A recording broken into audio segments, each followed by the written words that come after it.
At pag-usapan nga natin ang katatapos lang na deliberation ng dalawang impeachment complaints laban kay VP Sara Duterte kung saan idineklarang sufficient in substance ang mga ito. Kasama si Bicol Saro Party List Representative at miyembro ng House Justice Committee si Congressman Terry Ridon. Magandang hapon po, Congressman Ridon, at welcome back sa Arangkada Balita. Magandang hapon. Maraming salamat sa pag-imbita. Yes, Congressman Terry. So ano na yung mangyayaring sa process netong sa impeachment po ng ating Vice Presidente? So ngayon po may notice to answer na po no, na ini-issue ang ating pong komite sa Vice President. So as soon as ma-receive po niya yung notice to answer, ay meron po siyang 10 araw para sumagot po rito. No? So pagkatapos po doon, magkakaroon po ng pagkakataon po yung mga complainants, endorsers na sagutin din po itong answers na ito at kung may mga sagot pa further, ay tatanggapin po ito ng ating pong komite. No? So yun po yung palitan po ng mga dokumento.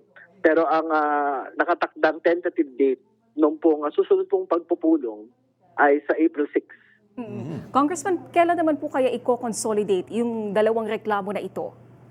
Matagal pa ho yung estado na yun, no? Sa dulo na ho yun, yung determination po of probable cause. No? So, isa-isa ho yung gagawin natin, step by step. So, pagka ho nagkaroon ng hearing sa April 6, magkakaroon po ng determination of sufficiency of grounds based po doon sa mga sagutan po ng mga dokumento. Tapos magkakaroon po ng mga pagdinig. Yan na po yung tinatawag na hearing proper ng ating po komite. Kung sakaling dumating po tayo sa hearing proper, Congressman Ridon, usually gaano katagal po ito? Meron din ba katulad na itong deliberation po ng form and in substance, usually 3 days lang yung nakita natin. Pagdating sa sa trial proper, gaano katagal to? Ilang days po ang binibigay sa inyo?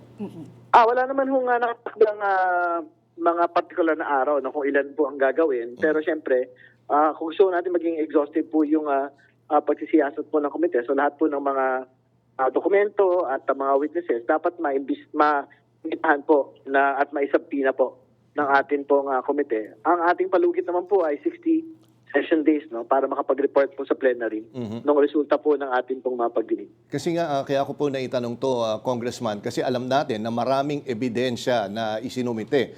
Tsaka nandyan pa yung, of course, yung mga witnesses. Kaya tinatanong ko kung meron ba 60 days lang. And of course, nandyan pa yung, di ba sabi, marami nag-aantay nun kung pabubuksan yung mga bank accounts. So, dun sa trial proper ay wala naman days tayong binibilang.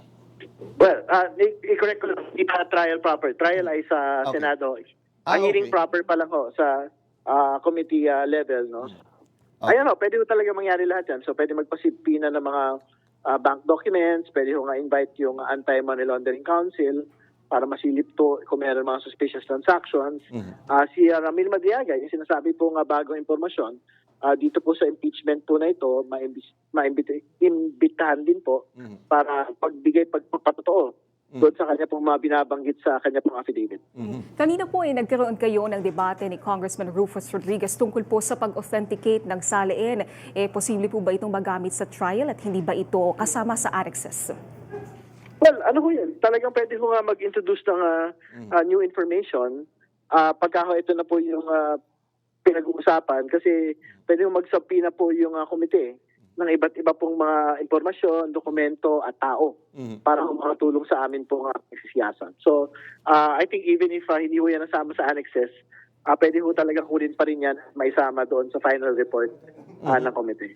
And kanina nga, total nabanggit nyo si Ramil Madriaga, narinig ko yung sinabi ni Congressman Bong Sunday na sinasabi, kumukuha tayo ng isang affidavit mula sa isang taong nakakulong. Kumbaga, posible talaga siya ba na magamit bilang witness? Pero considering kung matatandaan mo dati, Naomi, di ba? Gumamit din naman sila ng mga bilanggo na nag-witness din against dati na senator pa, si Leila de Lima. So magkakaroon ho ba ng problema yun kung magiging witness si Ramil Madriaga na nakakulong po ngayon? Wala naman ho magiging problema kasi masasubject pa rin naman po talaga to interpellation no? Ng mga miyembro po ng komite. Yung pong lahat ng witnesses, hindi lang Mr. Madriaga. So doon ho matetest naman yung kredibilidad nung kanya pong mga sinasabi kung dapat ho bang pagkatiwalaan o hindi. Hindi naman ata convicted criminal pa si Mr. Madriaga. Detained person po siya. So nakapit lang siya over an entirely separate crime. No? Pero hindi pa ho siya convicted criminal. Kanina po ay sinabi din ni Congressman Rodriguez na ang mga akusasyon sa Vice Presidente ay bilang isang DepEd Secretary at hindi naman daw po bilang pangalawang Pangulo at hindi naman daw impeachable official ang isang Cabinet Secretary. Ano po yung reaksyon niyo dito? Pero sinagot na rin ho na. Una sa lahat, linaw, bumoto si Congressman Rodriguez for the substantiality of the impeachment complaints. So, Oo nga po. naguluhan yung mga tao. Bakit marami siyang mga bibigat na sinabi only to vote for substance of the impeachment, of the two impeachment complaints. Pero just to answer, Nako, sayang. Maganda sana yung punto Patapos ni... na eh. Oo, napatapos na lang. Naputo siguro baka mobile siya or ano. Again, maraming salamat, no? Congressman Terry Ridon, sa oras na binigay mo at malinaw na pagpapaliwanag kung ano nang susunod na proseso, no, Naomi. Okay, maraming salamat, Congressman Terry Ridon.